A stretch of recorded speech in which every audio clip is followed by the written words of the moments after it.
we want to mention that the Albuquerque International Balloon Fiesta attracts hundreds of thousands of spectators each and every year. Yeah, that's right. And we have lots going on. Of course, we have the guy to talk to for it, Dan Monaghan with the New Mexico Tourism Department. And you have a friend, Josiah, this morning. Yes. I do have. Josiah's a loner. He's the ambassador for Wildlife West. Roger A. Link out at Wildlife West Nature Park out in Edgewood loaned him to me. He's one of the things you can go see after the balloons land, and that's kind of what we're talking about this year. You know, once the balloons land, you've got, especially on Monday, Tuesday, Wednesday, there is no evening event, so you've got a lot of time to do other things around New Mexico. We want people to enjoy their stay here beyond the balloons, and maybe extend their stay a day or so. So, like I said, he's the ambassador for Wildlife West, but we also have the Tram, Bosque del Apache, Old Town, Rio Grande Nature Center, all kinds of things. And we happen to have, I'm going to hand these to Kristen because one of my hands is tied up. Things we're putting out this year, topic-based things to do after the balloons land. You'll notice that this is Nikki's ideal day. And we have Nikki. It's me. With her suggested things to do. So if you want to live your life like Nikki, we got a sheet to tell you what happens. I don't know if that's a little crazy on the wild side. We're explaining New Mexico foods to people who aren't from here. You'll spend a lot of money, let's put it that way. That's right. A lot of people here think we're Tex-Mex or Mexican food, so we put out a sheet explaining what New Mexican food is. Different, Dan. Based on green chili and some of the things in our green chili cheeseburgers. You know, Kristen and I, when we moved here, I mean, we learned so much about New Mexican cuisine, and it is so different from what you expect or what you think. And a lot of people do. You're right. They think. And the beauty of it is, it's addictive. It's very addictive for sure.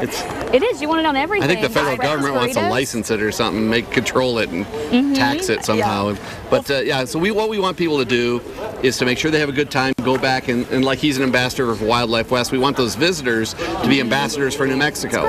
When they come here, have a great time, do more than just balloons. The balloons alone are stunning. And then you do extra things. You go back and you talk to your friends, family, co-workers back in Philadelphia somewhere, and they want to come out. Absolutely. And maybe you want to come again. So no kidding. Well, let me ask you this, because I know we obviously have the flyer that explains some ideas, but if you were to just give maybe one great tip for somebody who's here visiting as a tourist but wants to really feel like a local, what would you say? First, take a nap after the balloons. Talk to locals about the things that they do. That's what I would do. You're out here at the field surrounded by a lot of New Mexicans. Ask them about restaurants. Ask them about things to do, places to go.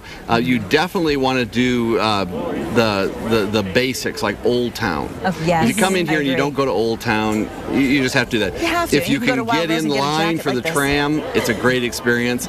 If you can't, another trick is to drive around the back side of the mountain up to the overlook and be up there for sunset, because watching the sunset in New Mexico from up there it's very different. There's nothing like it. 5,000 feet above the city. You don't get that very often anywhere else in the world. Well, thank you so much, Dan Monaghan. And for people to find more information, they stop by the yellow. We have a big yellow bus. Just a little bit south of you here on the field. Hard to miss.